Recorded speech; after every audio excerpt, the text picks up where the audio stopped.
হাওড়া পুরসভার নাগরিক পরিষেবা নিয়ে এবার প্রকাশ্যেই ক্ষোভ প্রকাশ করলেন রাজ্যের খাদ্য প্রক্রিয়াকরণ দপ্তরের মন্ত্রী অরূপ রায়। মঙ্গলবার সন্ধ্যায় পুরসভার টাউন হলে এক অনুষ্ঠানে এসে তিনি বলেন, মানুষ তার কাছে নিয়মিত অভিযোগ করছেন আর সমস্যায় আছে বলেই মানুষ অভিযোগ করছেন। আর এই নিয়ে ফের কটাক্ষ করেছে বিজেপি। উল্লেখ্য, গত প্রায় 7 বছর ধরে হাওড়া পুরসভায় নির্বাচন হয়নি, ফলে রাজ্য সরকারের পক্ষ থেকে দফায় দফায় প্রশাসক বদল হচ্ছে বলে জানা গেছে। গত 3 বছর ধরে প্রশাসক মণ্ডলীর চেয়ারম্যান সুজয় চক্রবর্তীর নেতৃত্বে পুরসভা চলছে। মঙ্গলবার হাওড়া পুরসভার দপ্তরে নতুন কন্ট্রোল রুম এবং কনফারেন্স রুমের উদ্বোধনে এসে তীব্র ক্ষোভ প্রকাশ করেন রাজ্যের মন্ত্রী এবং জেলার প্রবীণ তৃণমূল নেতা অরূপ রায়। তিনি হাওড়া পুরসভার প্রশাসক মণ্ডলীর চেয়ারম্যান, বোর্ডের সদস্য, কমিশনার এবং ইঞ্জিনিয়ারদের সামনে ক্ষোভ উগরে দেন। তিনি বলেন, মানুষ অভিযোগ করছে, মানুষ যখন অভিযোগ করছে তখন নিশ্চয়ই কোনো সমস্যা আছে। সমস্যা না থাকলে মানুষ অভিযোগ করছে। প্রতিদিন মানুষের কাছ থেকে অভিযোগ আসছে এবং মানুষ বলছেন যে অবিলম্বে এগুলো করা দরকার, জঞ্জাল পরিষ্কার করা দরকার। জঞ্জালের জন্য আমরা টিকতে পারছি না, নর্দমা একটু বৃষ্টি হলে নর্দমা জল এলাকা বেশ ভাসিয়ে দেয়। নানা ধরনের অভিযোগ মানুষ করছে। বছর ঘুরলেই বিধানসভা নির্বাচন, সেই জায়গায় কর্পোরেশনে এখন পর্যন্ত ভোট নেই। কোনোরকম কি এফেক্ট করতে পারে সাধারণ মানুষ, নাগরিক পরিষেবা? সেটা নির্বাচন না এলে বুঝতে পারা যাবে। একটা তো খামতি থেকেই যাচ্ছে। খামতি আছে, খামতি তো আছে। একটা মিটিং, ধরো একটা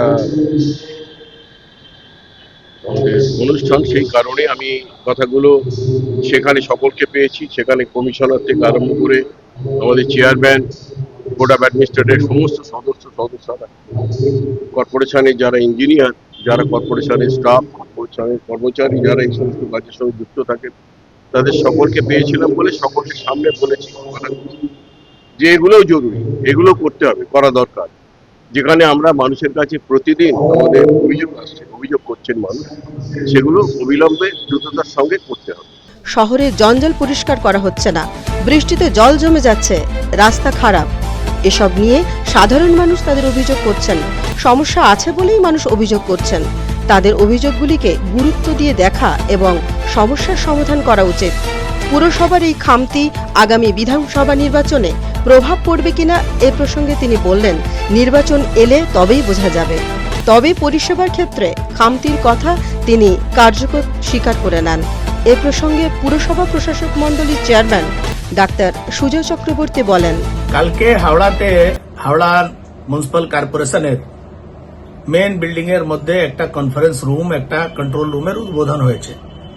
সেই উদ্বোধনে হাওড়ার শহরবাসীদের সমস্যাটাকে তুলে রেখে দিলেন হাওড়ার বরিষ্ঠ নেতা, তৃণমূল কংগ্রেসের অনেকদিন জেলা সভাপতি থেকেছেন, তৃণমূল কংগ্রেসের মন্ত্রী আছেন। উনি নিজে স্বীকার করেছেন যে কোন অবস্থায় আছে হাওড়ার মানুষ। বিগত 2018 থেকে আজ পর্যন্ত হাওড়া পৌর নিগমের নির্বাচন হয়নি। হাওড়ার অবস্থা অতি দয়নীয় হয়ে গেছে। বেলগাছিয়া ভাগাড় থেকে শুরু করে রাস্তাঘাটের অবস্থা, আবর্জনা পরিষ্কারের সমস্যা, খাবার জলের সমস্যা, এটা পূর্ণভাবে হাওড়ার জনসাধারণকে যে নাগরিক পরিষেবা দেওয়ার সংস্থা হাওড়া নগর নিগম, সেটা পূর্ণভাবে বিফল হয়েছে। আর মানুষের ক্ষোভটা টিএমসির নেতার মুখ থেকেই বেরিয়ে গেল। উনি নিজে স্বীকার করেছেন যে যেভাবে মানুষ এই দুর্ভোগটা ভুগছে, সেই মানুষ 2026-এ উচিত উত্তর দিতে পারে। তার জন্য উনি সতর্ক করেছেন প্রশাসনকে। কিন্তু এটা কি আদৌ সম্ভব আছে যে 2018 থেকে 2025 পর্যন্ত যে মানুষ যে দুর্ভোগটা ভুগেছে সেটাকে আপনি ম্যানেজ করে দেবেন?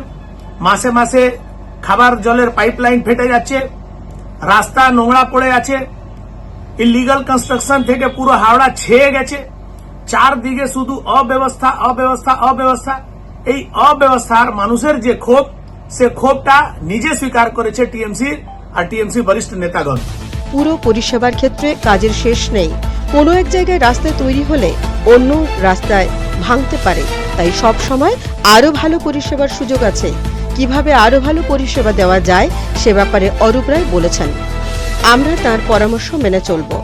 এদিকে রাজ্য বিজেপির সম্পাদক উমেশ রায় গোটা পরিস্থিতি নিয়ে কটাক্ষ করে বলেন, এতদিন আমরা বিরোধীরা যেসব কথা বলছিলাম, এখন তৃণমূল কংগ্রেস সরকারের মন্ত্রী নিজেই এ কথা বলছেন।